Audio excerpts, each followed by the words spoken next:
ya ayo nih.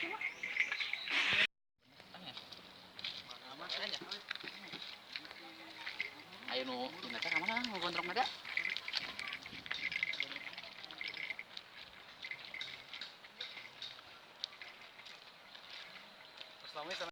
Ya. Nah, alaman itu. Ya, petualang. Nah, kayak pengalaman. Yang dikeresekan gitu sendal. Filosofi ada.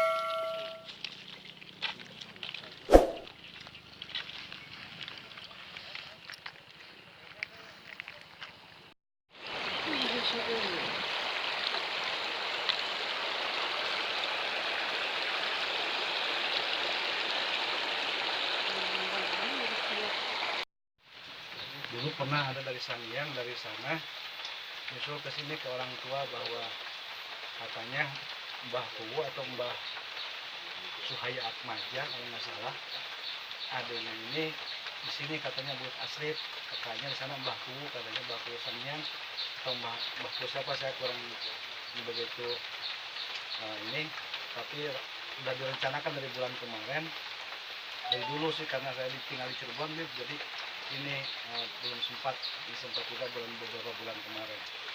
Artinya dibuka silsilah supaya masyarakat rekan-rekan tahu bahwa saya ini asal dari ini. Kemudian di zaman Buyut Asrif ini sudah ada kurun yang kedua. Kurun yang kedua ini di atas Mbah Buyut Asrif adalah Mbah Buyut Kani, Mbah Buyut Keneng dan Mbah Buyut Rasidin.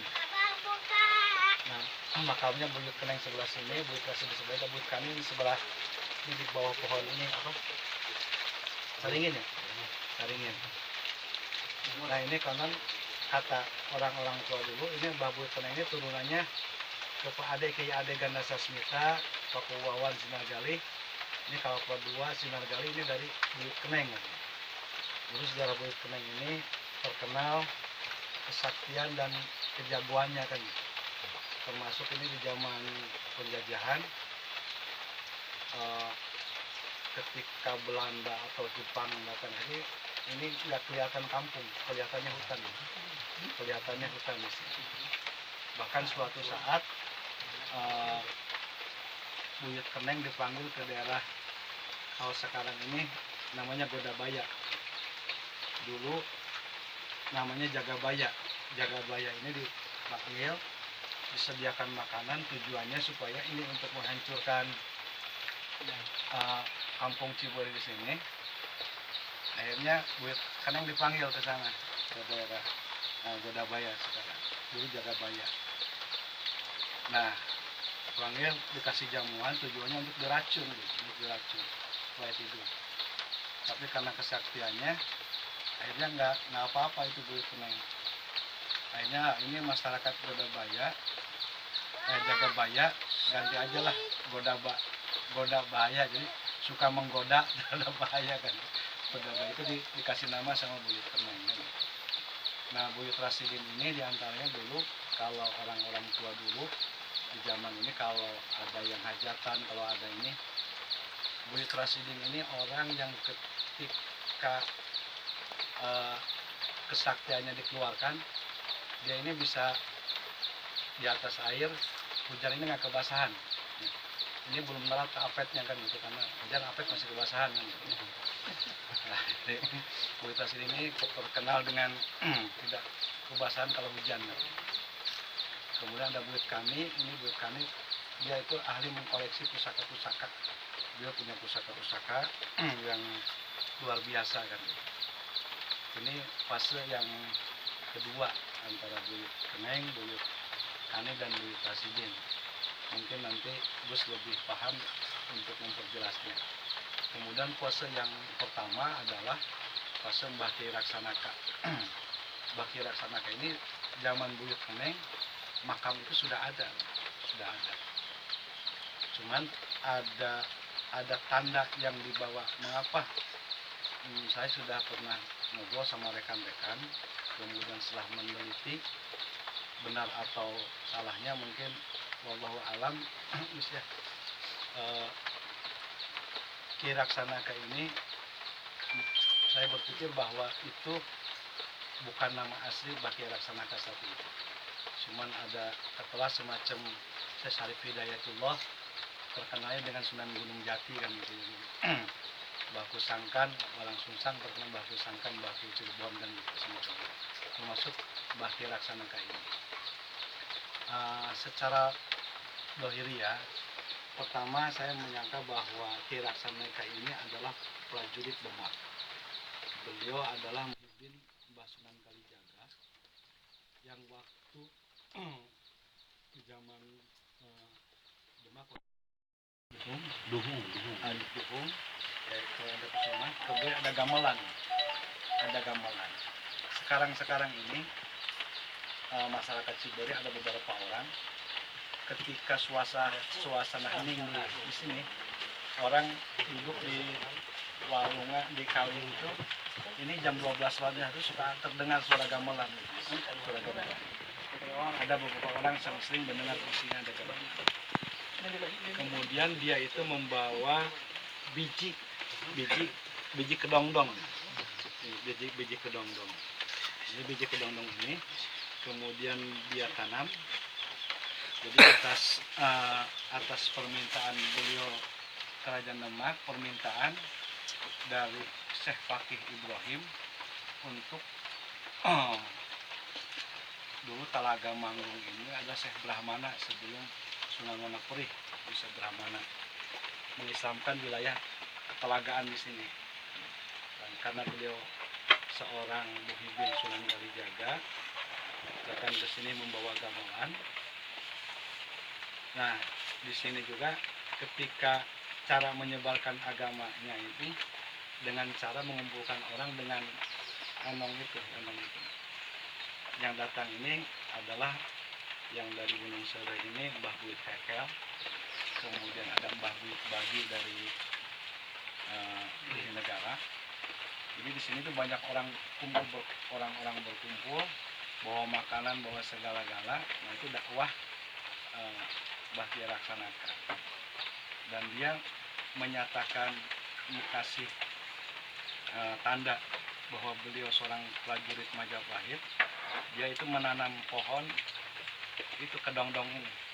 Kedongdong ditanam karena kedongdong ini dari zaman saya orang tua buyut sampai sebenarnya ini ada dan tidak pernah kedongdong itu dirasakan oleh semua orang merasa pahit itu.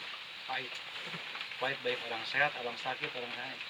Jadi dulu ini dijadikan tempat ketika di zaman buyut ini orang berdoa itu di sekitar wilayah kedongdong. Karena di zaman Mbah Buyut Keneng dan Buyut Asih, ketika ada musuh dari sebelah utara dia menghadap utara, ada musuh dari sebelah selatan dia menghadap selatan, berdoa dekat pohon kedongdong itu, di bawah pohon kedongdong ini. Jadi kesaktiannya ini luar biasa Ki Raksanaka. Dia diturunkan kepada Buyut.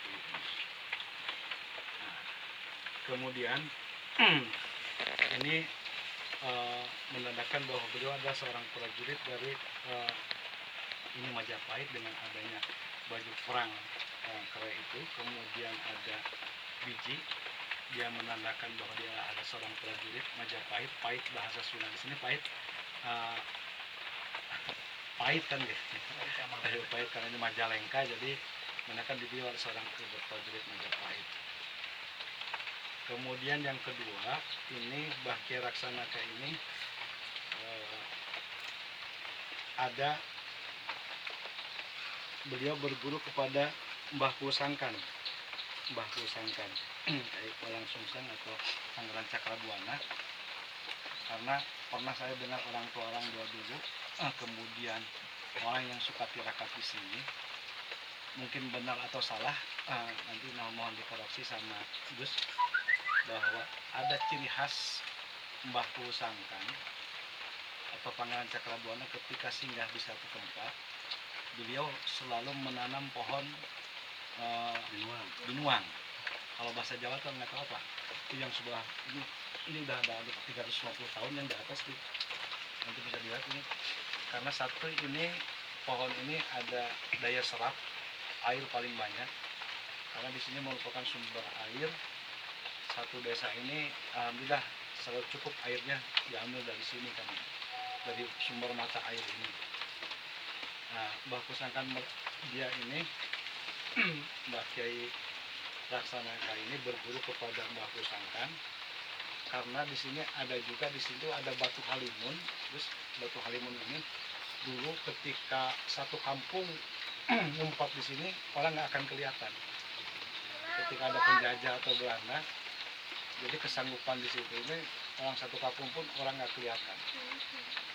Tapi ternyata di situ ini ada kuncen, beberapa kuncen yang dulu mengatakan bahwa ini adalah sebenarnya gua atau jalan dari sini menuju ke Cirebon Gilang. Jadi perjalanan Mbah Kiai Laksanaka ketika ingin ketemu dengan Mbah Kusangkan ini adalah hanya lewat situ kan. Kemudian dulu ada kuncen, ada 3 kuncen yang mengatakan bahwa di sini ada tempat penyimpanan pusaka Mbah Kiai Laksanaka. Kan mana kan tanah ada yang di fotokopi itu mana? Kita sudah begini pas 7 hari hilang itu ular panggil saya tuh setiap hari mati. Tiap hari terus sebenarnya.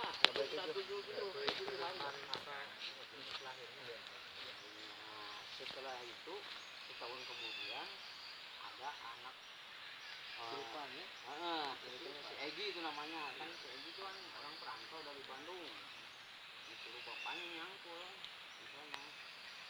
Pas waktu itu jam 10-an lah, nah udah mulai kemasukan di rumah ya kayak ular begitu kesurupannya. Nah lama-lama nah kayak gini di sini tuh ada dendam sama orang yang suka nangkep burung. Nah waktu itu saya mati itu kambing itu saya kaget kan, belum pernah cerita sama saya gitu. Kelihatan benar suka burung itu tadi. Ya, iya emang itu. Benar hewan dendam gitu. Ya, cerita umurnya kalau ngomong itu saya minta ganti rugi. Kenapa disakitin begitu? Sebenarnya ada marah dari mana? Mungkin itu bukan milik saya ini. Kalau di rumah katanya kalau ketemu bapak saya lagi di kebun pagi-pagi itu pada yang nyala tuh. Tapi kalau nggak diambil ya nggak diambil gitu, nggak diambil gitu, nggak mau, tapi ada yang nyala gitu segini tuh.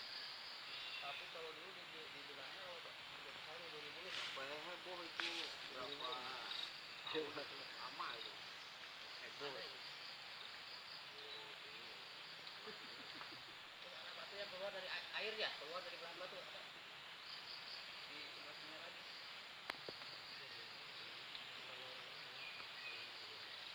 Kamu dulu ada kalau jadi dari sana ke sini kayak ada mulut ini.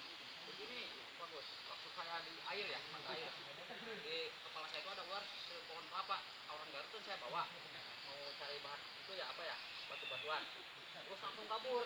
Hujan deras ya, orang itu bukan kabur karena hujan, tapi takut ngelihat ular gede pohon kelapa di belakang saya gitu. Terus di rumah dia ngomong, orang Garut itu bapak-bapak semua gitu. Jadi situ mungkin yang ditangkapin ya di sumber air itu Yang itu ular itu ada mahkotanya juga. Saya ingat itu di kepala itu ada mahkota. Ularnya itu di kepalanya kuntung gitu.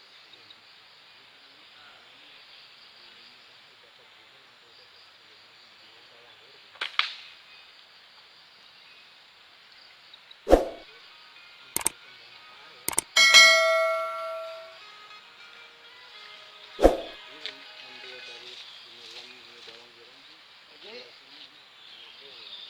kan. Tapi kalau ini